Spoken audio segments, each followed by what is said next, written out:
सुप्रभात बच्चों। Gopal science coaching centre में आप सबका स्वागत है। आज हम लोग संस्कृत के द्वितीय पाठ पाटलिपुत्र वैभवम को हम लोग आज पढ़ेंगे।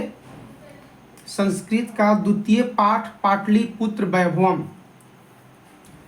पाटलिपुत्र का मतलब हो गया पटना शहर के नाम के बारे में आप लोग सुने होंगे। बिहार राज्य की राजधानी है पटना। तो पाटलिपुत्र प्राचीन नाम उसका पाटलिपुत्र है। और वैभवम का मतलब होता है संपदा, धन, संपदा, वैभव, है कि नहीं।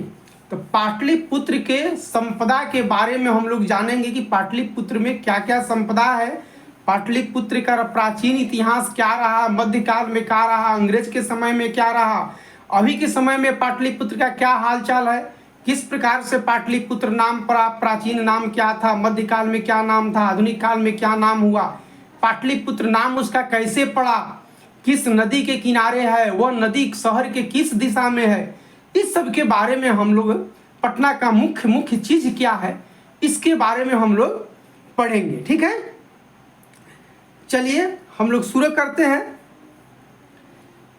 बच्चों, जब पाठ वाला जब भी वीडियो आप देखें तो कोशिश करें कि वीडियो देखते समय कॉपी और पेन साथ में लेके देखें। ठीक है, और ध्यान से आप अगर एक बार सरसरी निगाह से अगर वीडियो शुरू से अंत तक देख लेते हैं तो यह चैप्टर आपका कंप्लीट हो जाएगा।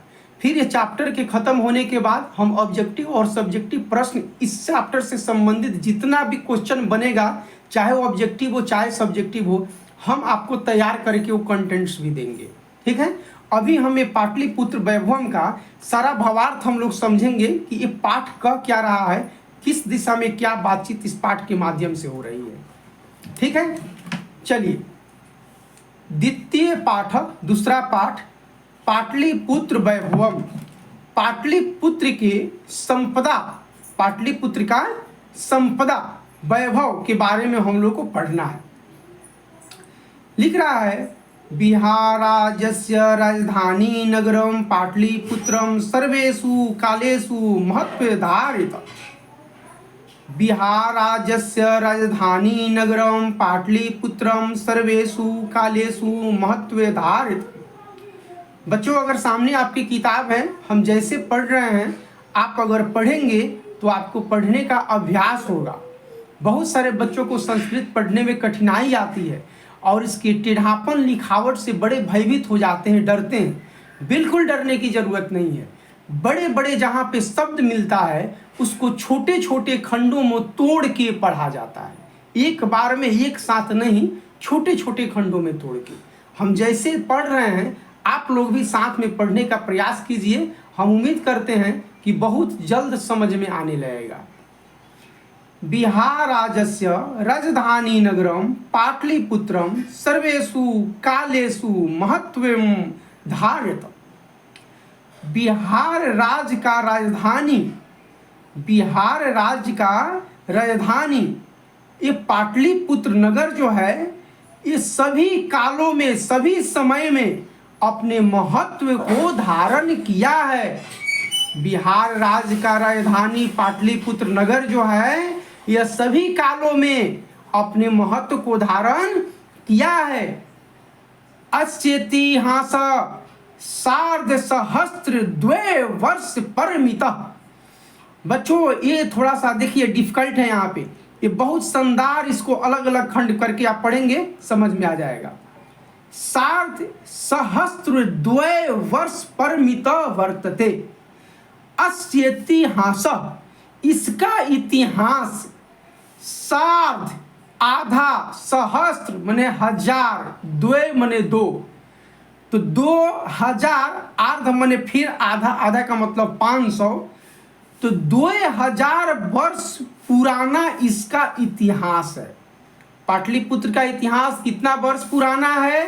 तो 2000 वर्ष पुराना इस पाटलिपुत्र नगर का इतिहास है। अत्र धार्मिक क्षेत्रम, राजनीतिक क्षेत्रम, उद्योग क्षेत्रम च विशेष ध्यान आकर्षकम। इसका धार्मिक क्षेत्र, राजनीतिक क्षेत्र, उद्योग क्षेत्र विशेष रूप से ध्यान को आकर्षित करता है। ये पाटलिपुत्र नगर का जो धार्मिक क्षेत्र है, राजनीतिक क्षेत्र है और उद्योग क्षेत्र हैं, ये विशेष रूप से ध्यान को आकर्षित करता है। वैदेशिका यात्रिणा मेगास्थनीज फाइयान हेन सांग इति संग भ्रावृत्य पाटलिपुत्रस्य वर्णनम स्व स्व स्मरण ग्रंथेषु चक्रो। कहते हैं कि विदेशी यात्री मेगास्थनीज फाइयान ह्वेन संग इति संग, ये लोग भ्रमण करने के लिए यहाँ पे आए थे। ये पाटलिपुत्र में भ्रमण करने के लिए, घूमने के लिए ये लोग यहाँ आए थे, जिसका वर्णन स्व वो लोग अपने अपने स्मरण ग्रंथों में इसका वर्णन किया है। ये जितने भी लोग हैं विदेशी यात्री मेगास्थनीज फाइयान ह्वेनसांग इति संग, ये सारे विदेशी यात्री हैं। ये लोग पाटलिपुत्र घूमने के लिए आए थे। उस समय पाटलिपुत्र का वैभव क्या था, वो लोग अपने अपने जो जीवनी लिखा है, अपने अपने स्मरण ग्रंथ में इस पाटलिपुत्र के बारे में लिखा है। क्लियर? पाठे अस्मिन् पाटलिपुत्र वैभवस्य सामान्य परिचयो वर्तते। इस पाठ में पाटलिपुत्र के वैभव का सामान्य परिचय बताया गया है। इस पाठ में पाटलिपुत्र वैभव का सामान्य परिचय बताया गया है। आगे देखते हैं। आगे कहता है प्राचीनेषु भारतीयेषु नगरेष्वन्तं पाटलिपुत्रमनुगंगं वसतिचित्रं महानगरं बभुव। प्राचीन काल से प्राचीन भारतीय नगरों में अन्यतम पाटलिपुत्र गंगा नदी के किनारे बसा हुआ एक महानगर हुआ करता था। प्राचीन भारतीय नगरों में अन्यतम पाटलिपुत्र गंगा नदी के किनारे बसा हुआ एक महानगर हुआ। ठीक है? प्राचीन भारतीय नगरों में प्राचीनेषु भारतीयेषु नगरेषु अन्यतम पाटलिपुत्र मनुगंगम वसतचित्रम महानगरम बभुव। प्राचीन भारतीय नगरों में अन्यतम पाटलिपुत्र गंगा नदी के किनारे बसा हुआ महानगर हुआ। त्वदिश्ये दामोदर गुप्तो नाम कवि कूटनीतिम ख्याते काव्य कथ्यति। इस विषय में दामोदर गुप्त नाम के कवि अपने कूटनीतिम काव्य में कहते हैं। इस विषय में दामोदर गुप्त नामक कवि जो हैं कूटनीतिम काव्य में कहते हैं, मतलब इस पाटलिपुत्र के बारे में, गंगा के नदी के किनारे प्राचीन काल में बसा हुआ है, तो कैसे वह था, किस प्रकार से उस नगर का शोभा था, कितना सुंदर था, तो उसके बारे में दामोदर गुप्त नाम के कवि हैं। कवि का नाम है दामोदर गुप्त, जो इनका एक काव्य रचना है जिनका नाम है कूटनीतिम ताखे। ठीक है?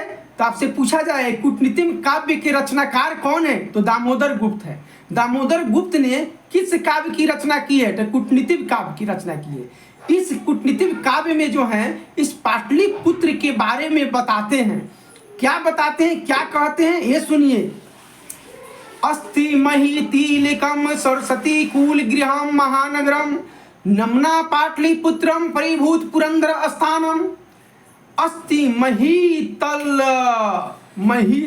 तिलकम है, महीतल तिलकम इस धरती के तिलक स्वरूप। माही मने धरती, मही मने धरती। इस धरती के तिलक स्वरूप सरस्वती के वंश का घर, कुल मतलब वंश होता है, सरस्वती के वंश का घर यह महानगर है। यह महानगर जो है धरती के तिलक स्वरूप और सरस्वती के वंश का घर है। नामना पाटलिपुत्रम परिभूत पुरंदर स्थानम। यह पाटलिपुत्र नाम का नगर जो है परिभूत पुरंदर कहा जाता है इंद्र भगवान को। इंद्र भगवान के स्वर्ग से भी ज्यादा सुंदर है यह पाटलिपुत्र नगर। ये दामोदर गुप्त कवि जो हैं अपने कूटनीतिक काव्य में लिखते हैं, कहते हैं कि धरती के तिलक स्वरूप सरस्वती के वंश का घर यह महानगर है, और यह पाटलिपुत्र नाम का नगर जो है इंद्र के स्वर्ग से भी सुंदर है। इंद्र के स्वर्ग के समान यह सुंदर स्थान है यह पाटलिपुत्र नगर। ठीक है, आप इसका अर्थ लिख सकते हैं कि धरती के तिलक स्वरूप सरस्वती के कुल का घर यह महानगर है पाटलिपुत्र नामक नगर। ये इंद्र के स्वर्ग के जैसा यह सुंदर है। इंद्र के स्वर्ग के जैसा यह सुंदर है, ये लिख सकते हैं। चलिए अब आते हैं अगला पंक्ति में बढ़ते हैं। इतिहासे सूर्यते यत्र गंगा स्थिरे बुद्ध काले पाटली ग्राम स्थित आसीत। इतिहासों में सुना जाता है कि यह गंगा किनारे बुद्ध काल में पाटली ग्राम स्थित था। इतिहासों में सुना जाता है कि गंगा के किनारे बुद्ध काल में पाटली ग्राम स्थित था। यत्र च भगवान बुद्ध बहु कृत्वा समागत। यहाँ पे भगवान बुद्ध, महात्मा बुद्ध, भगवान गौतम बुद्ध बहुत बार आए हैं, यहाँ पे समागत आए हैं। तेन कथित मासीत यद ग्राम योध्य महानगरम भविष्यति किंतु कलह अस्य अग्निदाहस्य जलपुरस्य च भयातम सर्वदा क्रांत भविष्यति। उन्होंने कहा, भगवान गौतम बुद्ध ने कहा, यह ग्राम, यह पाटलिपुत्र जो ग्राम है यह भविष्य में महानगर होगा। यह पाटलिपुत्र जो गंगा के नदी के किनारे बसा हुआ जो पाटलिपुत्र जो ग्राम है यह भविष्य में महानगर होगा। किंतु क्लअस्य अग्निदाहस्य जलपुरस्य च भया सर्वदा क्रांत भविष्यति। किंतु यह शहर जो है क्लअस्य मतलब झगड़ा होगा, झगड़ा के होने के कारण आगजनी का भय रहेगा, जलपुरस्य बाढ़ आने का भय रहेगा, और झगड़ा होने का, आग लगी का और बाढ़ के भयानक आक्रांताओं से यह हमेशा जो है यह भयभीत रहेगा। यह शहर भविष्य में ऐसा होगा। बिल्कुल सही बात है भाई। गंगा के अगल बगल इलाकों में हमेशा बाढ़ आता है, हमेशा आगजनी होती है, हमेशा झगड़ा फसाद गोली गठा दुनिया भर के चलते हैं। तो भगवान बुद्ध का कहा हुआ जो चीज है वो बिल्कुल सत्य है। कह रहे हैं भगवान बुद्ध कि यह नगर भविष्य में, यह ग्राम पाटलिपुत्र जो है भविष्य में महानगर होगा, किंतु झगड़ा, अग्निदाह और बाढ़ के भय से सर्वदा जो है यह आक्रांत रहेगा, सर्वदा भयभीत रहेगा। कलांतरे पाटली ग्राम एवं पाटलिपुत्र मिति कथिति। कलांतरे कुछ समय के बाद, कलांतरे समय के कुछ समय बीतने के बाद यही पाटली ग्राम जो है पाटलिपुत्र कहा जाने लगा। पाटलिपुत्र मिति कथित, पाटलिपुत्र मति कथित। यही पाटली ग्राम कुछ समय के पश्चात जो है पाटलिपुत्र कहा जाने लगा। चंद्रगुप्त मौर्यस्य काले अस्य नगरस्य शोभा रक्षा व्यवस्था च अंत्य उत्कृष्ट सिद्धति। यूनान राजदूत मेगास्थनिज स्वस्मरणेषु निरूप्यति। चंद्रगुप्त मौर्य के काल में इस नगर का शोभा और रक्षा व्यवस्था जो था अत्यंत ही उत्कृष्ट था। चंद्रगुप्त मौर्य के काल में इस नगर का शोभा और रक्षा व्यवस्था अत्यंत उत्कृष्ट था। यूनान के राजदूत मेगास्थनिज, यूनान के राजदूत कौन था? मेगास्थनिज। स्वस्मरणेषु निरूप्यति, अपने स्मरण में इसको निरूपित किए हैं। चंद्रगुप्त मौर्य के काल में पाटलिपुत्र नगर का रक्षा व्यवस्था और शोभा व्यवस्था जो था वो बहुत ही उत्कृष्ट था, जिसका वर्णन यूनान के राजदूत मेगास्थनिज ने अपने स्मरण में निरूपित किया है।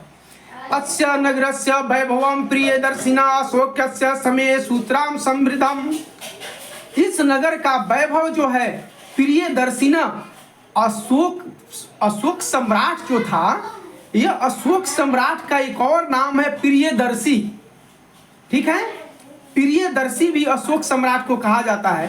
तो प्रियदर्शी अशोक सम्राट के समय में इस नगर का वैभव जो था बहुत ही साफ, सुंदर और समृद्ध था। अशोक, प्रियदर्शी अशोक के समय में इस नगर का वैभव जो था बहुत ही समृद्ध और सुंदर था। बहुकालम पाटलिपुत्रस्य प्राचीनां सरस्वती परंपरा प्रवर्तत इति राजशेखर स्वकाव्य मीमांसा नाम के कवि शिक्षा प्रमुखे ग्रंथे सादर स्मृति। बहुकालम पाटलिपुत्रस्य, बहुत समय से इस पाटलिपुत्र में प्राचीन समय से सरस्वती परंपरा चलती आ रही है। सरस्वती एक परंपरा है, ये चलती आ रही है, बहुत प्राचीन काल से ही चलती आ रही है, जिसका वर्णन राजशेखर नाम के कवि जो हैं अपने स्वकाव्य मीमांसा नाम के कवि शिक्षा प्रमुख ग्रंथ में सादर, बहुत आदर के समान उसको स्मरण किए हैं, उसको लिखे हैं। बहुत दिनों से पाटलिपुत्र में सरस्वती परंपरा चलती आ रही है। इस सरस्वती परंपरा के बारे में राजशेखर कवि जो हैं, राजशेखर विद्वान कवि हैं, वे अपने स्वकाव्य मीमांसा में इसके बारे में आदर पूर्वक लिखे हैं। किसके बारे में? ये जो सरस्वती परंपरा जो यहाँ पे जो चलती आ रही थी पाटलिपुत्र नगर में, इसके बारे में राजशेखर स्वकाव्य मीमांसा नामक पुस्तक में बहुत आदर पूर्वक उन्होंने लिखा है। क्या लिखा है समझिए। अत्रो पर्व वर्षाविहि पाणिनि पिंगलाविहि व्याधि वरुचि पतंजलि परीक्षिता ख्याति मूप जगमुह।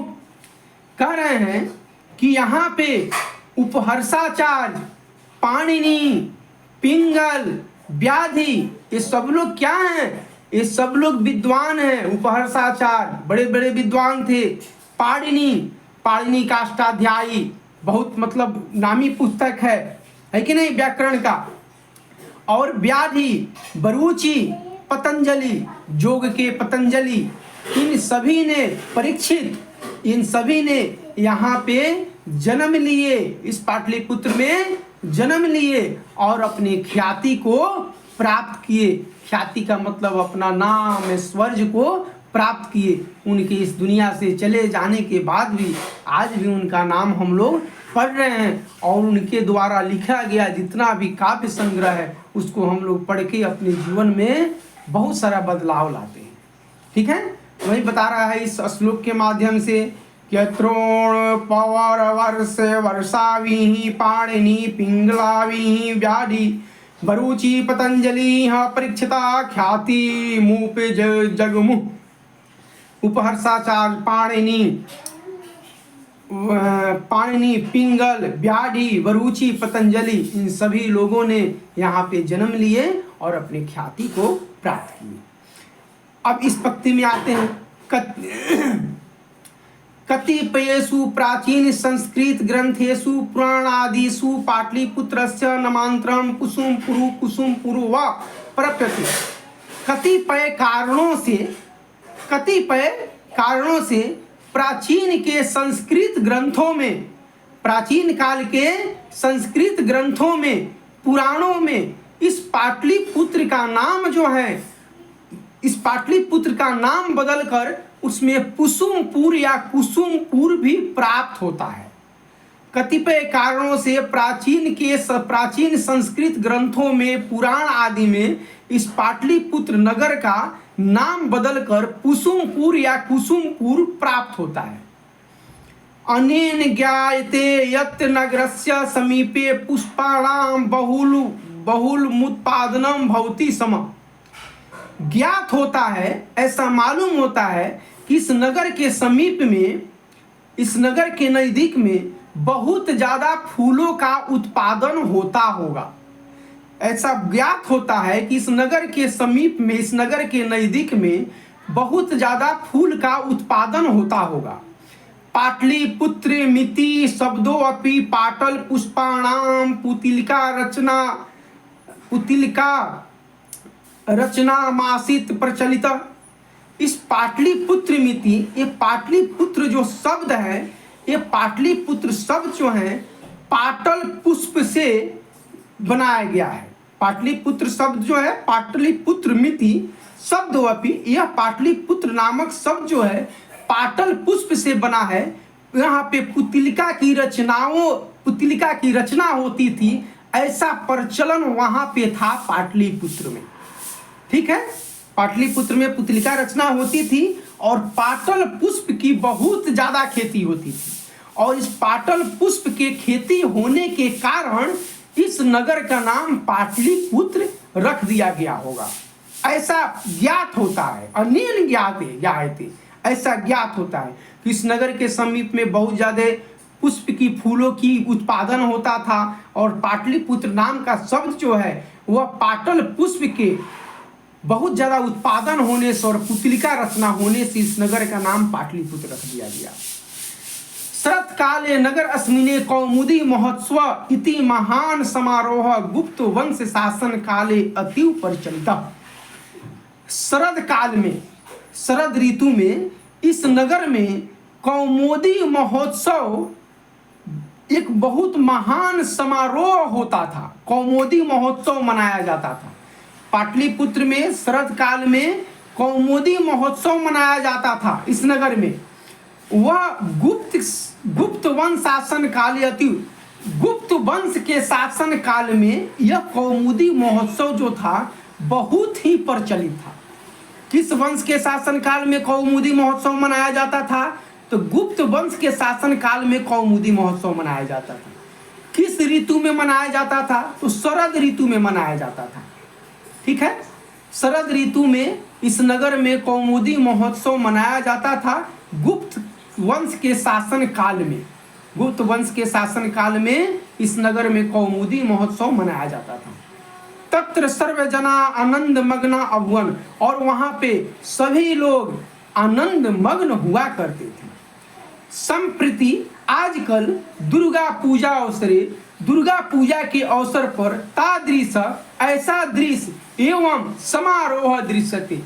आजकल दुर्गा पूजा के अवसर पे ऐसा दृश्य जो है देखने को मिलता है। कैसा दृश्य देखने को मिलता है भाई? अरे जो पाटलिपुत्र में जो कौमुदी महोत्सव मनाया जाता था गुप्त वंश के शासन काल में, तो जिस प्रकार वहां पे लोग जाकर उस महोत्सव में आनंद मग्न होते थे, उसी प्रकार के आजकल दुर्गा पूजा के में देखते हैं लोग, घूमता है, फिरता है, मेला देखता है तो कितना आनंदित होता है, कितना खुश होता है। बिल्कुल वैसा ही आनंद आजकल दुर्गा पूजा के अवसर पे समारोह में लोगों में देखने को मिलता है। अगले पंक्ति की तरफ बढ़ते हैं। काल चक्रवसादम यद्यपि मध्य काले पाटलिपुत्रम वर्ष सहस्त्र परिमित जीर्णात्मम भूत। काल चक्रवश कुछ समय के पश्चात मध्य काल में यह पाटलिपुत्र जो है हजारों साल के जीर्णार्थ, इसको जो जीर्ण स्थिति थी उससे यह उभरा। कुछ काल चक्र बस मैंने बहुत समय के बाद मध्य काल में यह पाटलिपुत्र नगर जो है हजारों साल के अपने जीर्णता स्थिति से, हजारों साल पहले यानी कि स्थिति बहुत यहाँ की दयनीय थी, आने जाने का संसाधन नहीं था, नदी का बाढ़ बहुत ज्यादा तबाही मचाता होगा, आग वहां पे बहुत ज्यादा लगता होगा। अभी भगवान बुद्ध ऊपर बताए हैं ना कि आगजनी, बाढ़ के भय से, झगड़ा के दम से, भय से ये सब शहर जो है हमेशा आक्रांत रहेगा। तो वही कह रहा है कि हजारों वर्ष के आक्रांताओं से यह शहर जो है मध्य काल में जीर्णोद्धार हुआ, मतलब थोड़ा सा इसमें सुधार हुआ, इसको जीर्णार्थ हुआ। तस्य संकेत अनेकेषु साहित्य ग्रंथेषु मुद्रा राक्षसीषु लभते। इसका संकेत अनेक साहित्य ग्रंथों से जैसे मुद्राक्षस आदि से प्राप्त होते हैं। इसका संकेत, तस्य संकेत, इसका संकेत अनेक साहित्य ग्रंथेषु, अनेक साहित्य ग्रंथों से मुद्राक्षस दिशु लभते, ये मुद्राक्षस नामक साहित्यिक ग्रंथ है, उससे यह प्राप्त होता है कि मध्यकाल में जो है हजारों साल के जो जीर्ण स्थिति थी, उस स्थिति से यह पाटलिपुत्र नगर का जीर्णोद्धार हुआ।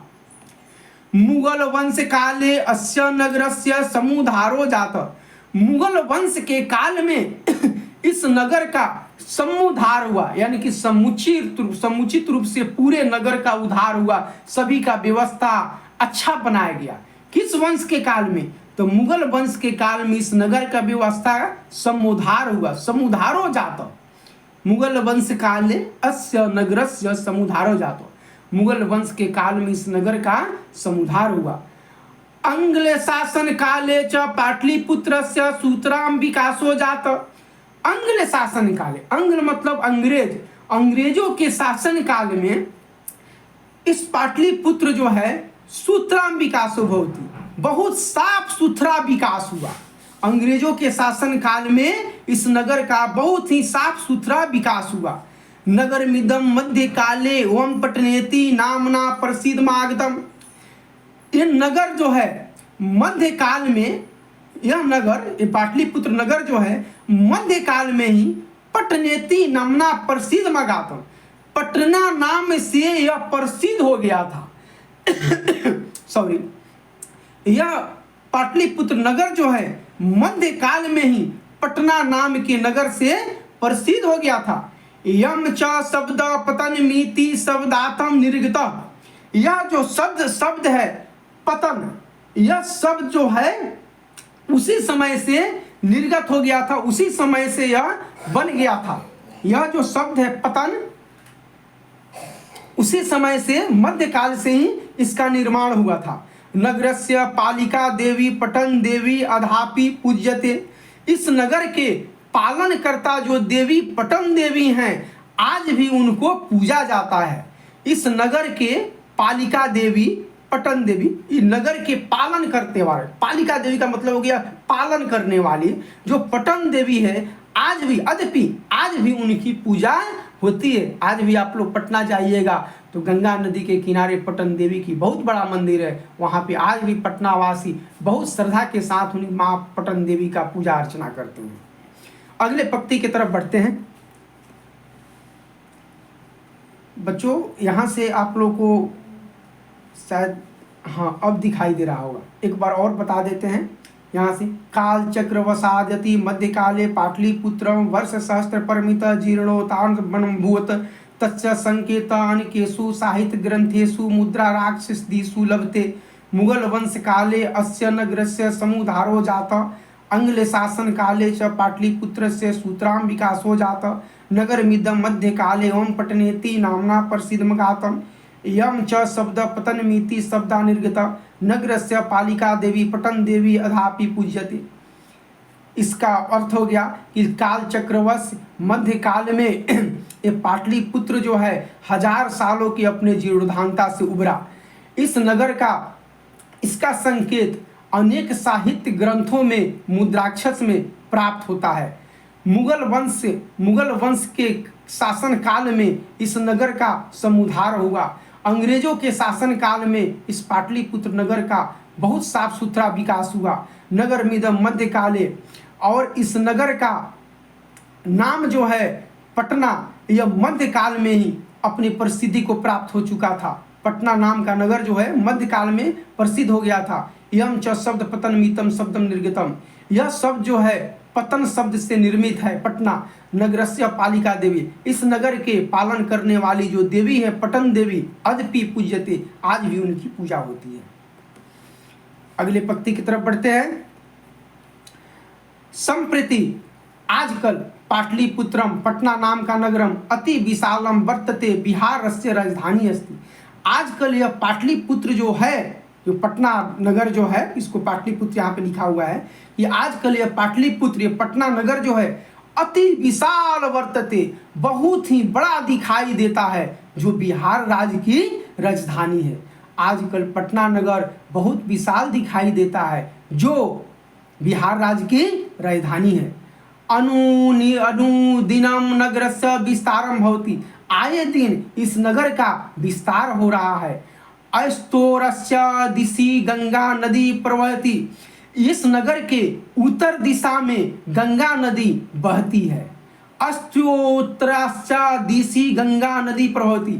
इस नगर के उत्तर दिशा में गंगा नदी बहती है। तस्या ऊपरी गांधी सेतु निर्मा एशिया महादेशस्य दीर्घतम सेतु किंच रेलयान सेतुरपि निर्मीयमानो वर्तते। इस नगर के ऊपर में गांधी सेतु नाम का एक पुल है जो एशिया महादेश का सबसे बड़ा पुल है। इस नगर के ऊपर में गांधी सेतु नाम का एक पुल है जो एशिया महादेश का सबसे बड़ा पुल है। किंच रेलयान सेतुरपि, और रेलयान के लिए आने जाने के लिए भी पुल का निर्माण हो रहा है। वहाँ पे उस सेतु के उस पटना नगर में नदी को हिल के आने जाने के लिए, रेल को आने जाने के लिए पुल का निर्माण हो रहा है वहाँ पे। नगरे अस्मिन उत्कृष्ट संग्रहालय, उच्च न्यायालय, सचिवालय, गोलगृहम, तारामंडलम, जैविकोद्यानम, मौर्यकालिकावशेष, महावीर मंदिरम इत्यादि दर्शनीया सन्ति। इस नगर में बहुत ही उत्कृष्ट संग्रहालय है, उच्च न्यायालय है, सचिवालय है, गोलघर है। गोलघर कहाँ है? पटना है।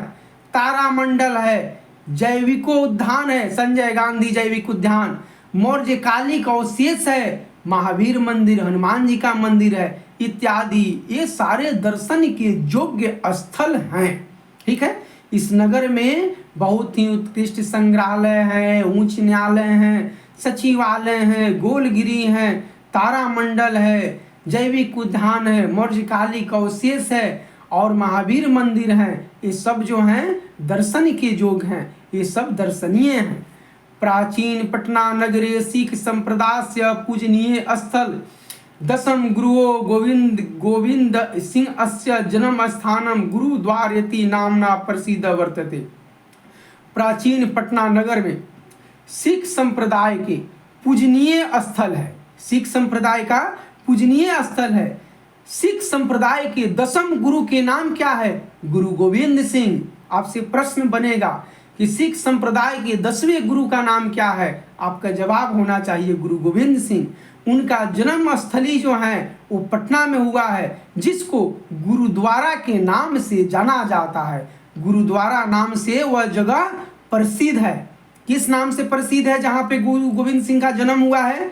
गुरुद्वारेति नामना प्रसिद्ध वर्तते।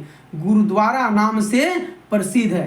प्राचीन पटना नगर में सिख संप्रदाय का पूजनीय स्थल है। सिख संप्रदाय के 10वें गुरु गुरु गोविंद सिंह जी का जन्म स्थली है और उनके इस जन्म स्थली को गुरुद्वारे के नाम से जाना जाता है। ठीक है। तत्र देशस्य तीर्थयात्रिणे दर्शनार्थमायन्ति।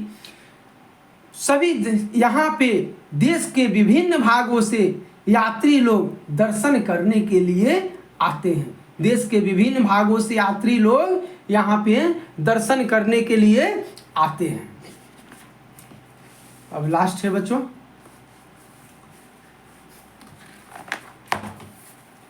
कह रहा है एवं पाटलिपुत्रम प्राचीन कालात् अधावधि विभिन्नेषु क्षेत्रेषु वैभवं धारयति। सर्वे च संकलित रूपेण संग्रहालय दर्शनीय मिति। एवं पाटलिपुत्र ये प्राचीन काल से अभी तक अपने विभिन्न क्षेत्रों में अपने वैभव को धारण किया है।